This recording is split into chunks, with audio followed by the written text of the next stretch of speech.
Hi friends, welcome to my YouTube channel science for railways.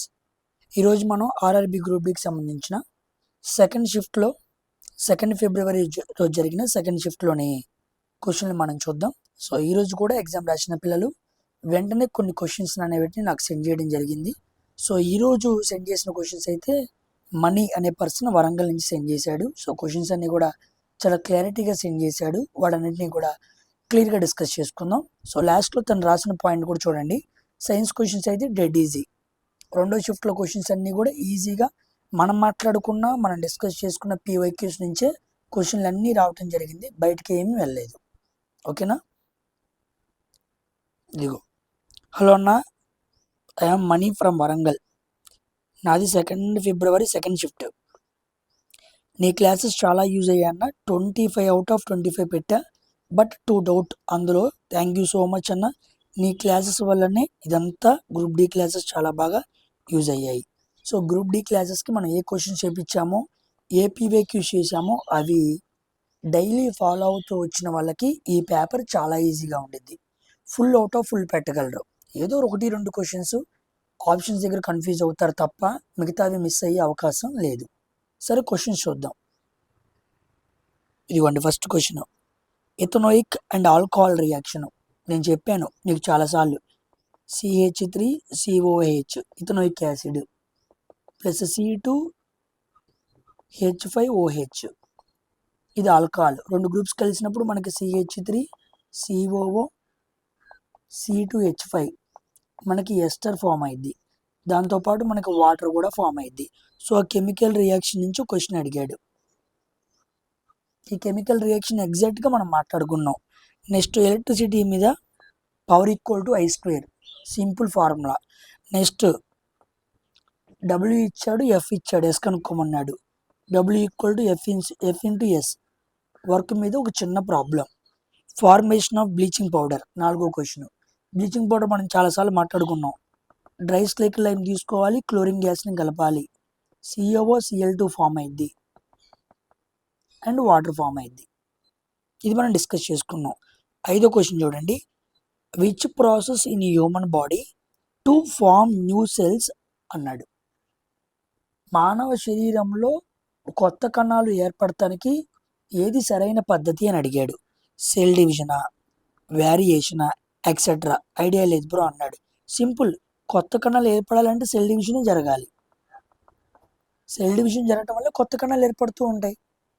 ఏమైనా repairs కానీ, ఏమైనా effect కానీ జరిగినప్పుడు, ఏమైనా యాక్సిడెంట్ కానీ జరిగినప్పుడు అక్కడ కణాలు దెబ్బతింటాయి. మళ్ళీ అక్కడ కొత్త కణాలు వృద్ధి పొందాలి అంటే సెల్ డివిజన్ జరగాలి. వేరియేషన్తో సంబంధం లేదు. ఓకేనా? సో కాస్త స్టేట్మెంట్ బేస్డ్ క్వశ్చన్ అనమాట. 6వ క్వశ్చన్. ఫ్లవరింగ్ ప్లాంట్స్ గ్రో అవ్వాలి అంటే ఏం అవసరం అని అడిగాడు bro. So options seeds and germination, only seeds అని అడిగాడు. సో ఫ్లవరింగ్ ప్లాంట్స్, పుష్పించే మొక్కలు పుష్పించాలి అంటే వాటికి సీడ్స్ కావాలి, వాటర్ కావాలి, సరైన టెంపరేచర్ కావాలి, ఆక్సిజన్ కావాలి, సన్లైట్ కావాలి. ఇలా చాలా ఫ్యాక్టర్స్ అవసరం అన్నమాట. ముఖ్యంగా సీడ్స్ అవ్వాలి. ఇవి ఉంటేనే సీడ్ జెర్మినేషన్ జరిగింది. ఓకేనా? సో ఇదన్నమాట క్వశ్చన్. నెక్స్ట్ 7వ question. Magnificent of H is perpendicular and base of its axis అని అడిగాడు bro. Mirror type no mention అన్నాడు. సో ఈ క్వశ్చన్ ఏమై ఉండిద్ది అంటే, సామాన్యంగా ఒక మిర్రర్ ముందు ఇలా ప్రిన్సిపల్ యాక్సిస్ ఉండిద్ది. ప్రిన్సిపల్ యాక్సిస్ మీద మనం పెట్టే ఇమేజ్ ఇలా ఉండిద్ది అనమాట. ఇది ప్రిన్సిపల్ యాక్సిస్కి ఎలా ఉంది? పర్పెండిక్యులర్గా ఉంది. సో మనకు వచ్చే మ్యాగ్నిఫికేషన్ కిందకి కానీ పైకి కానీ పెరగటం అనేది దేనికి పర్పెండిక్యులర్గా జరుగుతుంది? యాక్సిస్కి పర్పెండిక్యులర్గా జరుగుతుంది. సో దాని మీద సంథింగ్ ఏదో క్వశ్చన్ ఫ్రేమ్ చేశాడు. ఇంకా ఎగ్జాక్ట్గా తెలిస్తే మనం మాట్లాడచ్చు. కానీ మనకు పెట్టిన ఆబ్జెక్ట్ అయినా మనకు వచ్చే ఇమేజ్ అయినా అవి 2 మ్యాగ్నిఫై అవుతున్నప్పుడు, పెరుగుతూ ఉన్నప్పుడు అవి యాక్సిస్కి పర్పెండిక్యులర్గా ఉంటాయి, 90 degreesలో ఉంటాయి. మనం కూడా అందుకే ఎప్పుడైనా మిర్రర్స్ని కండిషన్స్ మాట్లాడుకున్నప్పుడు మనం ఎప్పుడు కూడా పర్పెండిక్యులర్గానే ఇమేజ్ని, ఆబ్జెక్ట్ని రిప్రజెంట్ చేసాం. ఓకేనా? నెక్స్ట్ 8వ క్వశ్చన్. బియాండ్ సి ఒక ఆబ్జెక్ట్ని పెట్టినప్పుడు కాన్కేవ్ మిర్రర్లో nature of the image. Beyond C పెడితే C అండ్ Fకి మధ్య పడిద్ది. మనం చాలాసార్లు మాట్లాడుకున్నాం. సో తెలిసిన కండిషనే. Next solenoid. సోలనాయిడ్ లోపల మ్యాగ్నెటిక్ ఫీల్డ్ లైన్స్ ఎలా ఉంటాయని అడిగాడు. Uniform and equally spaced. లోపల లో అన్నాడు చూడండి, ఇన్సైడ్ మనం చాలాసార్లు మాట్లాడుకున్నాం. ఇది కూడా యూనిఫామ్గా అండ్ ఈక్వల్లీ స్పేస్డ్గా ఉంటాయి. దేంట్లో? సోలనాయిడ్ లోపల. మ్యాగ్నెటిజం అనే చాప్టర్ చాలామంది పిల్లలు చూశారు. అది క్లియర్ కట్గా మన ఎన్సీఆర్టీ ఆధారంగా మాట్లాడుకున్నాం. ఇంకా ఒక్క బిట్ కూడా దాంట్లో పోయే ఛాన్స్ లేదు. ఓకేనా? ఇవి 9 క్వశ్చన్స్ అనమాట. సో కెమికల్ రియాక్షన్స్ టచ్ అయినాయి, వర్క్ ఫార్ములా అండ్ పవర్ మీద ఫార్ములా. సో పేపర్ అయితే ఈ 9 క్వశ్చన్స్ వరకు చాలా బాగున్నాయి. And some more questions. Law of gravitation, గురుత్వాకర్షణ సిద్ధాంతం మీద క్వశ్చన్ అడిగాడు. It governs the body falls same on the earth and rotates around the sun. ఒక వస్తువు కిందకి పడుతుంది అంటే అక్కడ గురుత్వాకర్షణ శక్తి ఉంది. నెక్స్ట్ ఒక వస్తువు భూమి చుట్టూ, సూర్యుడి చుట్టూ ఒక వస్తువు సూర్యుడి చుట్టూ భూమి తిరుగుతుందంటే అక్కడ కూడా గురుత్వాకర్షణ శక్తి ఉంది. అంటే గురుత్వాకర్షణ శక్తి దేన్ని గవర్నెన్స్ చేస్తూ దేని మీద ఆధారపడుతూ వెళ్తుందంటే ఇగో ఈ ఎగ్జాంపుల్స్ ఉంటాయి అన్నమాట. అంటే గ్రావిటేషన్ మీద ఎగ్జాంపుల్స్ అడిగాడు, ఏది కాదు ఏది అయితే అన్నట్టుగా. నెక్స్ట్ సౌండ్ మీద ఒక క్వశ్చన్, ట్రూ స్టేట్మెంట్ ఏందని అడిగాడు. టెంపరేచర్ ఇంక్రీజెస్, సౌండ్ డిక్రీజెస్ అన్నాడు. టెంపరేచర్ ఇంక్రీజ్ చేస్తే సౌండ్ డిక్రీజ్ అయిద్దా? టెంపరేచర్కి సౌండ్కి డైరెక్ట్లీ రిలేషన్ ఉండిద్ది, మనం మాట్లాడుకున్నాం. ఇది కాదు. టెంపరేచర్ డిక్రీజ్ చేస్తే సౌండ్ ఇంక్రీజ్ అయిద్దా? కాదు. టెంపరేచర్ పెంచితే సౌండ్ పెరిగిద్ది. ఇలా మన స్టేట్మెంట్ చూడాలి. Sound is faster in solids greater than gas. కరెక్టే. గ్యాస్తో పోల్చుకుంటే ఘన పదార్థాల్లో ధ్వని వేగం ఎక్కువగా ఉండిద్ది. Next sound is fast in liquids greater than gas. ఇది కరెక్టే. ద్రవ పదార్థాలలో ధ్వని వేగం ఎక్కువ ఉండిద్ది, దీంతో పోల్చుకుంటే వాయు పదార్థాలతో. కాబట్టి సాలిడ్స్, లిక్విడ్స్, గ్యాసెస్ మనం ఇలా మాట్లాడుకుంటాం. సో ఈ స్టేట్మెంట్ ఆధారంగా క్వశ్చన్ అడిగాడు. 11వ క్వశ్చన్ మొత్తం స్టేట్మెంట్స్ అన్నమాట. నెక్స్ట్ ఇథనాలు సోడియం రెండు రియాక్షన్ జరిపినప్పుడు విచ్ గ్యాస్ రిలీజ్ అన్నాడు. నేను చెప్పాను కూడా ఇది. ఇథనాల్ అంటే CH3 CH2OH, సోడియంతో చర్య జరిపినప్పుడు మీరు పక్కకు హైడ్రోజన్ గ్యాస్ రాసేసుకోండి, హైడ్రోజన్ గ్యాస్ రిలీజ్ అయ్యింది. ఇక మిగిలిన కెమికల్స్ అని కలిపి రాసేయండి. CH3 CH2ONA+, సోడియం ఇథాక్సైడ్ అంటారని చాలాసార్లు చెప్పాను.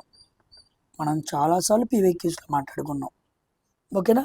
సో ఇది కూడా ఒక పెద్ద కెమికల్ రియాక్షనే, ఇది కూడా ఒక పెద్ద కెమికల్ రియాక్షనే. కానీ పిల్లలు విన్నారు, చాలామంది విన్నారు కాబట్టి అది చాలా ఈజీగా ఉంది. నో గ్యాస్ ఈజ్ ఫార్మ్డ్ కాదు, గ్యాస్ ఈజ్ ఫార్మ్డ్, అది H2 అయింది. ఫ్రాగ్మెంటేషన్ F ఫర్ ఫంగైలో జరిగిద్ది. ప్లనేరియా కాదు, అమీబా కాదు,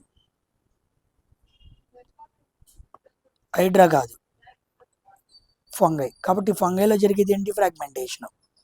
మీకు ఫ్రాగ్మెంటేషన్ చాలాసార్లు చెప్పాను. స్టార్ ఫిష్ ఎగ్జాంపుల్ చెప్పాను, దాంట్లో జరిగిద్దని చెప్పి. ఫంగై కాకుండా స్టార్ ఫిష్, ఇంకా మీకు ఏం చెప్పాను, ఆల్గే, మోసెస్ అనే రకమైనవి, ఇంకొన్ని ప్లాంట్స్, ఇంకా ఫ్లాట్ వామ్స్, ఇలా అన్నిట్లో జరిగేది ఏంటి? ఫ్రాగ్మెంటేషన్. చిన్న చిన్న మొక్కలుగా విడిగిపోవటం ఫ్రాగ్మెంట్ అని చెప్పి క్లియర్గా చెప్పాను. Same question. Which type of reproduction in Bryophyllum? Bryophyllum జరిగేది ఏంటి? Vegetative propagation. దాంట్లో కూడా జరిగేది బడ్డింగ్ అనమాట. ఒక ఆకుల అంచుల మీద చిన్న బడ్స్ వస్తాయి. యానిమల్ రెస్ట్ పొజిషన్లో ఉన్నప్పుడు సడన్గా లేవడానికి క్విక్ రెస్పాన్స్ ఉండాలి అంటే ఏం టిష్యూ అవసరం అన్నాడు. సామాన్యంగా nerve tissue and muscle tissue, ఈ రెండు అవసరం. ఇదిగోండి ఇక్కడ రాశాడు. ఎందుకంటే మజిల్ యాక్టివేట్ అవ్వాలి అంటే నర్వ్ ఇంపల్స్ ఉండాలి. నర్వ్ ఇంపల్స్ స్టిమ్యులస్ ఇస్తే నువ్వు లేవగలవు. నీ బ్రెయిన్ చెబితేనే కదా నువ్వు లెగ్స్ పనిచేయగలవు. కాబట్టి వెంటనే బ్రెయిన్ అండ్ స్పైనల్ కార్డ్కి సంబంధించిన నర్వస్ టిష్యూ ఎనేబుల్ అయినప్పుడే మజిల్ టిష్యూ కూడా ఎనేబుల్ అయింది. ఈ రెండిట్లో ఏది పడిపోయినా మనిషి క్విక్ రెస్పాన్స్ ఇవ్వలేడు. స్టిమ్యులస్ సరిగ్గా ఉండదు అనమాట. మంచి స్టిమ్యుల్ అయి ఉండాలి. కాబట్టి నర్వ్ అండ్ మజిల్ టిష్యూస్ మీద క్వశ్చన్ అడిగాడు. Next 17th question. ఫోర్స్ ఇచ్చాడు, యాక్సిలరేషన్ ఇచ్చాడు. F = ma పెట్టుకుంటే మనకి m వాల్యూ వస్తుంది. సో మొత్తం 17 క్వశ్చన్స్ వరకు ఉన్నవి ఉన్నట్టుగా ఎగ్జాక్ట్గా పిల్లడు రాయగలిగాడు. So thank you Mani for giving all these questions. ఓకేనా? వరంగల్ నుంచి ప్రిపేర్ అయ్యాడు, మొత్తం క్వశ్చన్స్ బాగా పెట్టగలిగాడు. చివరిలో చూడండి ఏం రాశాడు. డెడ్ ఈజీ వచ్చిన అన్ని సైన్స్ క్వశ్చన్స్ ఒక 10 మినిట్స్లో పెట్టేయచ్చు, అంత ఈజీగా ఉన్నాయి. ఓకేనా? సో అబ్బాయి 25 పెట్టాడంటే అన్నీ నీ క్లాసెస్ వినటం వల్ల. సో క్లాసెస్ అన్నీ కూడా జాగ్రత్తగా ఫాలో అప్ అయ్యాడు. సో ఫాలో అప్ అయ్యాడు కాబట్టి చాలా జాగ్రత్తగా స్కోర్ చేయగలిగాడు. సో కంప్లీట్ సైన్స్లో స్కోర్ చేయాలనుకుంటే అన్ని పీవైక్యూస్ని ఫాలో అవుతూ రావాలి. Because in railway exams most of the questions will come from PYQs. Simple strategy. ఓకేనా? సో ఇది సెకండ్ షిఫ్ట్ అనాలిసిస్ అనమాట. థర్డ్ షిఫ్ట్ ఎవరైనా పిల్లలు రాసిన వాళ్ళు ఉంటే కంపల్సరీగా ఇలాగే క్వశ్చన్స్ అర్థం చేసుకుంటూ గుర్తు తెచ్చుకుంటూ రాసేయండి. వాటిని కూడా క్లియర్గా మనం డిస్కస్ చేద్దాం. నెక్స్ట్ వీడియోలో కలుద్దాం. బాయ్.